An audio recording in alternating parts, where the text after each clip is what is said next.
ओम नमः शिवाय, जय महाकाल। आप सबको पता है कि सावन का बहुत ही पवित्र महीना चल रहा है और 15 तारीख को सावन की शिवरात्रि है। और हर बार की तरह इस बार भी गुरुजी ऑनलाइन पूजन कराएंगे। तो गुरुजी के द्वारा ही एक नई सूची जारी की गई है जो कि है पूजन सामग्री की। आपको 15 जुलाई को जो आप पार्थिव शिवलिंग बनाएंगे उसमें कौन कौन सी सामग्री लगेगी। साथ ही साथ इस वीडियो में हम लोग बात करेंगे कि विसर्जन आपको कब करना है, मतलब कि 15 को ही करना है या फिर अगले दिन करना है। ठीक है, तो ये नई सूची है पूजन सामग्री की। इससे पहले भी मैंने आपको कुछ बताया है पूजन सामग्री के बारे में, इसमें कुछ चीजें ऐड हुई हैं। ठीक है, समझिएगा, एक एक चीज बताता हुआ चलता हूं। फोटो आपको दिख रही है, नोट करता हुआ चलिएगा।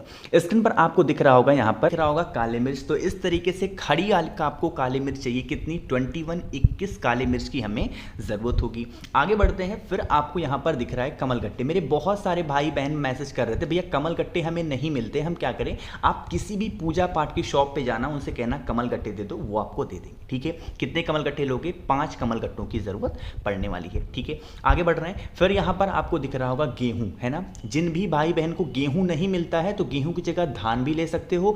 धान भी नहीं मिलता है तो आप जौ भी ले सकते हो। जौ तो किराना स्टोर पे आसानी से अवेलेबल है। ठीक है, कितने दाने लोगे? आपको यहां पर 21 गेहूं के दाने भी लेने होंगे, है ना। आगे बढ़ें। फिर हमें लेना होगा इस तरीके से चावल। अब जब चावल की बात आती है, मैं हमेशा कहता हूं कि कहीं से भी कटे पिटे मतलब कहीं से टूटे हुए चावल ना हो। 108 चावल के दाने लेने। ठीक है, कितने? 108। ठीक है, फिर हम लोग बढ़ रहे हैं। यहां पर आपको दिख रहा होगा धतूरा, है ना। पिछली वीडियोस में मैंने आपको बताया था कि हमें एक धतूरे की जरूरत होगी, लेकिन जो नई लिस्ट जारी हुई है उसमें गुरुजी ने धतूरे की मात्रा बढ़ा दी। उसमें उन्होंने कह दिया कि भैया 2 धतूरा हमें लेना होगा। कितने? 2 धतूरे आसानी से कहीं पर भी आपको मिल जाएंगे, किसी भी महादेव के मंदिर के सामने। ठीक है, ले लेना। 2 हो गए।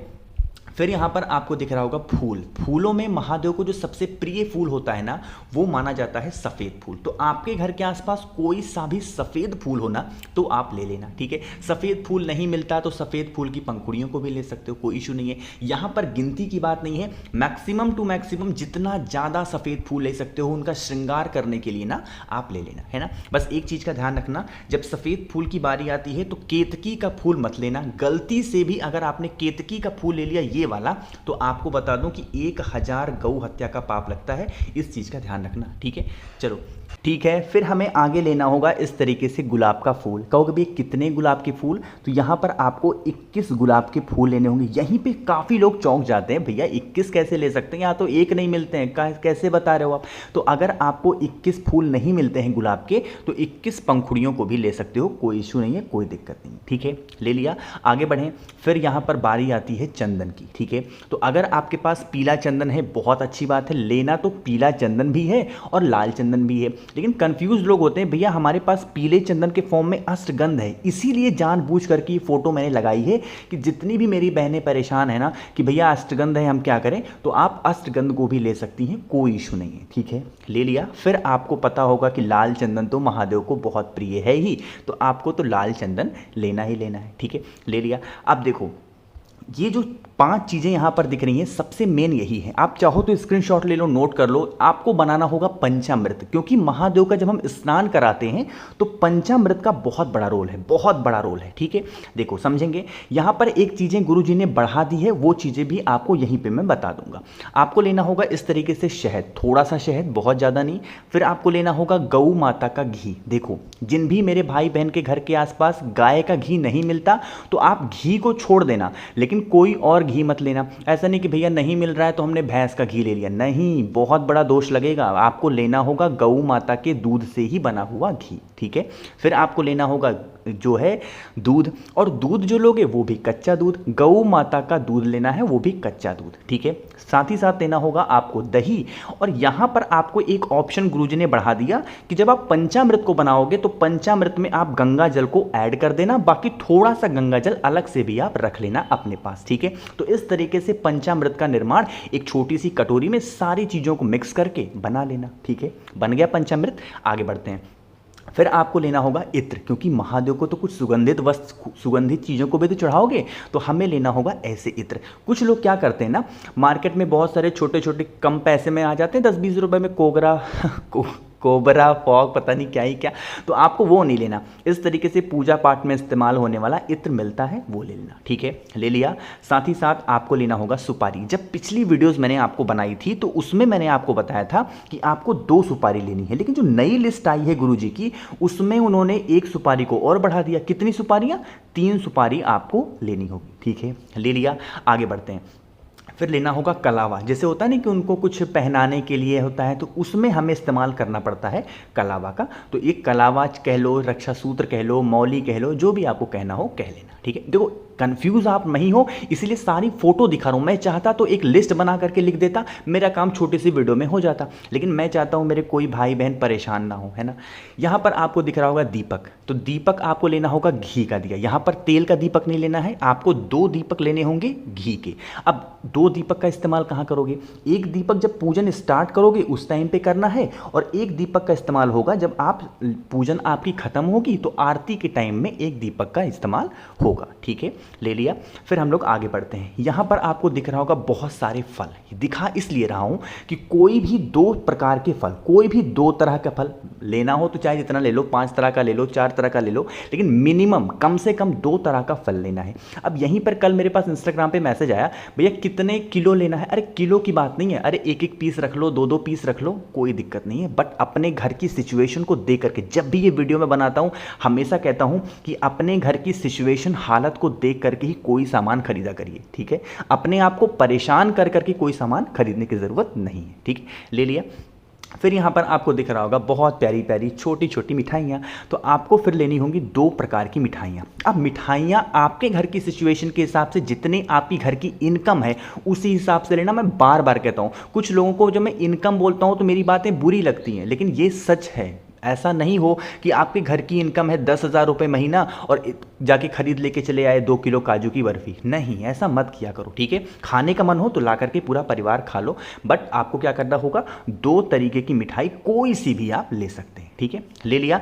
आगे बढ़ते हैं। फिर हमें कुछ सुगंधित चीज़ों को अभी जलाना होगा, तो उसमें आता है धूप बत्ती। ठीक है, अगरबत्ती लेना हो अगरबत्ती ले लो, बट अगरबत्ती में बांस लगा होता है, इसलिए पार्थिव शिवलिंग के निर्माण के टाइम पे जब पूजन करते हैं तो हमें अगरबत्ती का इस्तेमाल नहीं, हमें धूप बत्ती का इस्तेमाल करना चाहिए। ठीक है, धूप बत्ती हो गई। अब जो बताने जा रहा हूँ वो चीज़ को समझिएगा। यहाँ पर आपको दिख रहा होगा, ये है क्या बोलते हैं इसको, अरे जनेऊ है ना भूल जाता हूँ मैं, कहीं लिखा नहीं, मैंने ऐसे देख के बोल रहा हूँ। तो ये है जनेऊ, तो आपको यहाँ पर ज़रूरत होगी 2 जनेऊ की। कितनी? 2 जनेऊ की यहाँ पर ज़रूरत होगी। आगे बढ़ते हैं। ये चीज़ें जो अब बताऊँगा 3 से 4 चीज़ें, इसको गुरुजी ने ऐड कर दिया है। जैसे पिछली बार जब उन्होंने पूजन कराई थी तो उसमें उन्होंने मेहंदी की बात नहीं की थी, लेकिन पता नहीं क्यों इस बार मेहंदी को क्या ही करेंगे पूजन में। तो ठीक है, उन्होंने बताया है तो हमारा धर्म है, हमारा कर्तव्य है कि हमें लेना होगा। तो आपको बस 1 ट्यूब कोई सी भी मेहंदी ले लेना। ठीक है, ले लेना। अब तो मार्केट में मिलती है 5-10 रुपए में मिल जाएगी, ले लेना। अब साथ ही साथ हमें लेना होगा कपूर, क्योंकि जब हम आरती करते हैं, कोई सा भी दीपक लगाते हैं, तो हमें थोड़ा सा भी कुछ ना कुछ टुकड़ा कपूर का जरूर डालना चाहिए। कपूर से आरती करने से हमें अश्वमेध यज्ञ इतना फल प्राप्त होता है, इसीलिए गुरुजी ने कपूर को भी इस बार जोड़ा है। ठीक है, कपूर लेना। साथ ही साथ आपको लेना होगा पान का पत्ता। पिछली बार की जब कथा थी तो गुरुजी ने इस्तेमाल तो किया था पान का पत्ता, लेकिन लिस्ट में बताया नहीं था। इस बार उन्होंने लिस्ट में ऐड कर दिया है पान का पत्ता भी। तो आपको लेने होंगे पान के पत्ते, बहुत ज़्यादा नहीं, 2 से 3 पान के पत्ते लेना, और ज़्यादा लेने की ज़रूरत नहीं है। ठीक है, ले लिया।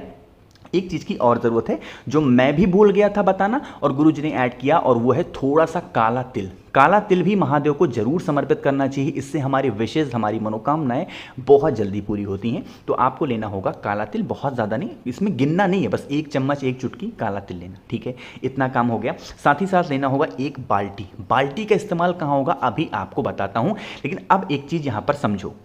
अब अगर आप लोग ये कंफ्यूज हो कि भैया ये जो सामान आपने बताया है सिर्फ 1 लोगों के लिए बताया है क्या, तो ऐसा कोई ज़रूरी नहीं है। अगर आपकी इच्छा हो तो जितने मेंबर हैं आपके घर में सभी के लिए अलग अलग सामान ले सकते हो। ठीक है, लेकिन अगर आपकी इच्छा हो कि नहीं भैया सही सभी अलग अलग कहाँ ही रखेंगे इतना सारा सामान, तो कोई जैसे हस्बैंड और वाइफ बैठ के पूजन कर रहे हैं, तो अगर बच्चे हैं घर के कोई भी हैं तो उनका हाथ पकड़ करके भी वो पूजन कर सकते हैं। ये आपके लिए थोड़ी सी सहूलियत यहाँ पर साबित होगी। ठीक है, बट अगर आपकी इच्छा हो कि नहीं सभी लोग अलग अलग करेंगे तो कर सकते हैं, हैं, लेकिन पार्थिव शिवलिंग का मात्र एक ही पार्थिव शिवलिंग का निर्माण करेंगे, ज़्यादा नहीं करना। ठीक है, समझ में आई क्या बात। अब देखो यहाँ पर बताने जा रहा हूँ एक विसर्जन वाली बात जो सबसे ज़्यादा मेन है कि भैया ये बताओ विसर्जन हम कब करेंगे। उससे पहले एक छोटी बात आपको जानना बहुत ज़रूरी है। वो बात क्या है कि जब भी हम पार्थिव शिवलिंग का निर्माण करते हैं, उनका पूजन अर्चना जो भी हमें करना होता है, जैसे भी अभिषेक करना होता है करते हैं।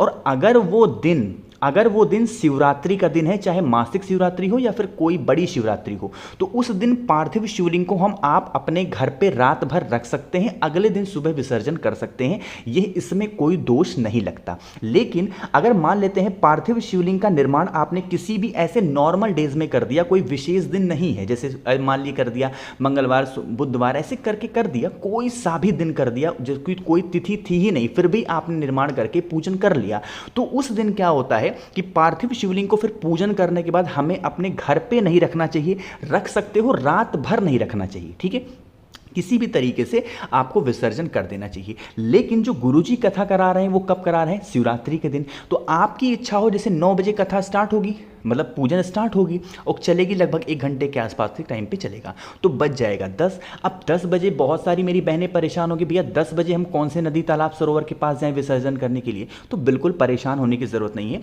जो आपने पार्थिव शिवलिंग का पूजन किया है, सब कुछ किया है, आप क्या करेंगे, पूरे पार्थिव शिवलिंग को एक बाल्टी में पानी भरेंगे और उसी में आपको घर पर ही विसर्जन कर देना है। ठीक है, कर दिया विसर्जन और इस बाल्टी को अपने घर पर ही रखा रहने देना। अगले दिन यानी कि 16 तारीख को जब आप सुबह सो करके उठें तो जा करके फिर नदी तालाब सरोवर में सुबह के टाइम पे विसर्जन कर सकते हैं। ठीक है, पहला काम तो ये। लेकिन कुछ लोग कहेंगे भैया हमारे पास कोई दिक्कत नहीं है, हमारे घर के पास में ही है नदी तालाब सरोवर, हम वहां पे विसर्जन कर सकते हैं। बिल्कुल कर सकते हैं। तो पूजन करने के बाद जब 10 बजे पूजन हमारी खत्म हो जाएगी तो आप क्या करेंगे, पार्थिव शिवलिंग को उठाएंगे और आपके घर के आसपास नदी तालाब सरोवर है तो वहां ले जाकर के आराम से रात में ही विसर्जन कर सकते हैं, उसका भी कोई दिक्कत नहीं है। लेकिन अगर आपको मन हो कि हम रात भर पार्थिव शिवलिंग अपने घर पे रखना चाहते हैं तो रख सकते हैं, उसका कोई दोष नहीं लगेगा। लेकिन किसी अदर देश पे अगर आप कोई भी पार्थिव शिवलिंग बना करके पूजन करते हैं तो उस टाइम पे घर पे नहीं रखना चाहिए, उसका हमें दोष लगता है। ठीक है, समझ में आई क्या बात। अब जिन भी मेरे भाई बहन के घर के आसपास नदी तालाब सरोवर नहीं है तो कोई सा भी पेड़ आपके घर के आसपास हो, बेल का हो, पीपल, कोई सा भी पेड़ हो, वहां पर ले जाकर के बाल्टी में पहले विसर्जन कर लें, उसके बाद पूरी बाल्टी का जल ले जाकर के किसी पेड़ के नीचे आप डाल सकते हैं ना। तो कोशिश तो की मैंने आप सभी को अच्छा समझाने की। वीडियो पसंद आती हो तो लाइक ज़रूर किया करिए। एक छोटा सा रिक्वेस्ट आप सभी लोगों से है कि वीडियो को ज़्यादा से ज़्यादा लोगों तक शेयर करिएगा ताकि मैक्सिमम लोग इस पूजा का लाभ उठा पाएँ और कोई भी सामान से वो वंचित ना रह पाएँ। सारी सामग्री वो आज ही इकट्ठा कर लें। ठीक है, समझ में ही बात। तो वीडियो पसंद आती हो तो लाइक ज़रूर कीजिएगा। कुछ पूछना हो, नहीं समझ में आया, नीचे कमेंट में पूछें। और जितने भी लोग मेरी आवाज़ पहली बार सुन रहे हैं, अचानक से चैनल पे आए हैं, तो चैनल को सब्सक्राइब करिएगा। ओम नमः शिवाय, जय महाकाल।